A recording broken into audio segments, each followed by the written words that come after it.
Welcome back to Is It So Good, the channel where we revisit classic films to see if they still hold up today. I'm your host, Joe Vallen, and in today's episode, we're diving into Martin Scorsese's iconic crime drama, Goodfellas. To me, being a gangster was better than being president of the United States. Goodfellas is a film that needs no introduction. It was released in 1990. It's based on the true story of Henry Hill, a former mobster turned informant, and his experiences in the Italian-American mafia.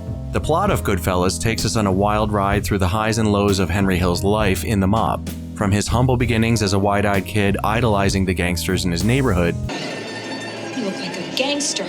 to his eventual downfall due to drugs and betrayal, the story is as gripping as it is harrowing. Now, what sets Goodfellas apart is its richly drawn characters. Brought to life by an outstanding cast, Ray Liotta delivers a career-defining performance as Henry Hill, while Joe Pesci's portrayal of the volatile Tommy DeVito earned him an Academy Award for Best Supporting Actor. Joe Pesci crushes in this. I love him in this movie. Martin Scorsese's direction is masterful, as always, but this is probably my favorite film of his. His kinetic camera work and use of voiceover narration draws us into Henry's world. See, your murderers come with smiles. They come as your friends, the people who have cared for you all of your life, and they always seem to come at a time when you're at your weakest and most in need of their help. Immersing us into the chaos and glamour of the mafia lifestyle. I really love the way that the voiceovers are used in this movie as well. Cinematographer Michael Ballas deserves praise for his work on the film, particularly the iconic long tracking shot through the Copacabana nightclub. It's a standout moment that showcases both his technical skill and Scorsese's innovative storytelling. Now, let's talk about something that's been on my mind.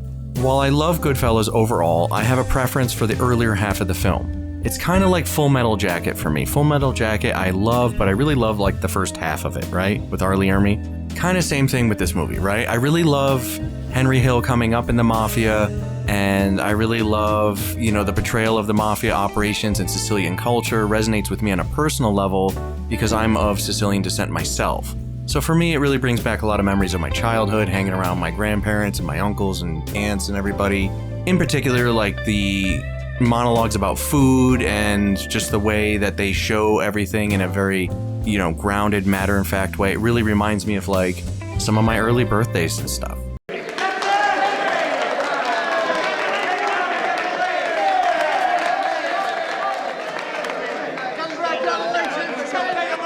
So that's kind of my favorite, the first half. But as the film progresses into the 80s and focuses more on the cocaine trade, I find myself feeling a bit stressed out.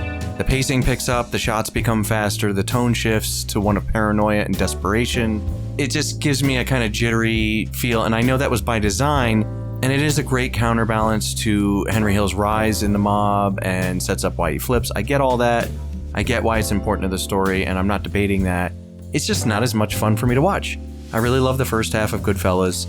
The second half I'll watch, but it stresses me out. Okay, so what do I give Goodfellas as a number score? Let me try to tell you one of my books, and we'll be right back.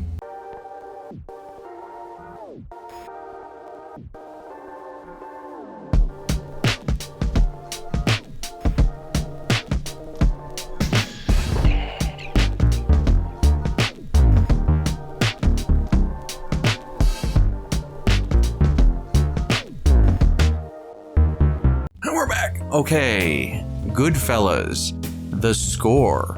Now, I'm gonna give this a kind of weird score and I may catch some flack for it. I always would have put this film in like the mid-9s or somewhere in there. This time around, I put it at an 8.8 out of 10. Still really high, super watchable, iconic film. You need to see it, but it's not as high as you would have thought I would have rated it. Now, as a Siciliano de Madigan, I really like it a lot. It's really cool to see, my culture represented in a way that I kind of remember. Looks pretty authentic to me, at least as far as my, family life was concerned. But before we wrap up, let's delve into some of the interesting facts about the making of Goodfellas. Did you know that in the famous funny house scene, that was all improvised by Joe Pesci, based on his real-life experience? Very cool. He was a true thug to start with, and then he went into Hollywood. I heard on the cast of Home Alone, everybody was terrified of him, and they had to keep gently telling him to stop swearing.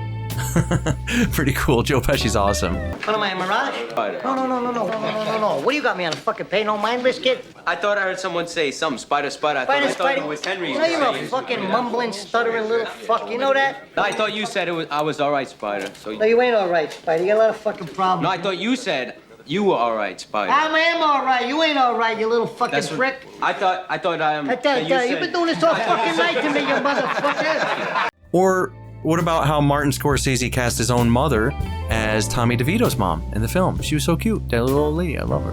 But anyway, cool little things. So these are like the little details and layers of authenticity to the film that really make it a joy to revisit time and time again for me. So in conclusion, Goodfellas remains a timeless classic that continues to captivate audiences with its electrifying performances, stylish direction, and unforgettable moments. While I may have my personal preferences when it comes to certain aspects of the film, there's no denying its lasting impact on cinema. Goodfellas rocks, that's all there is to it. Watch it. If you haven't seen it, watch it, especially if you like crime stuff and early Italian, mob culture stuff. So, anyway, that's all for today's episode of Is It Still Good? What'd you think of my rating? What do you give Goodfellas? When's the last time you saw it, even more importantly? And thanks for joining me as we took a closer look at this lovely film. Don't forget to like, share, and subscribe for more reviews of your favorite films. Thank you for all the suggestions in the community tab where I posted. I wrote them all down. I'll get to them eventually if I can find them all, and that's the way she goes.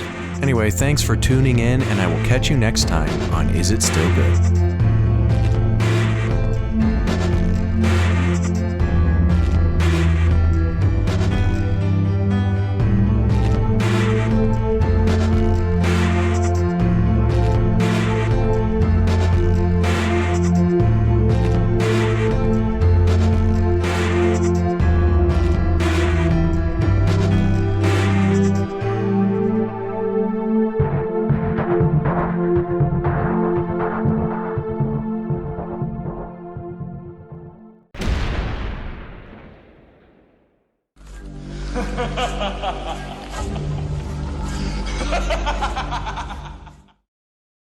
The way I saw it, everybody takes a beating sometime.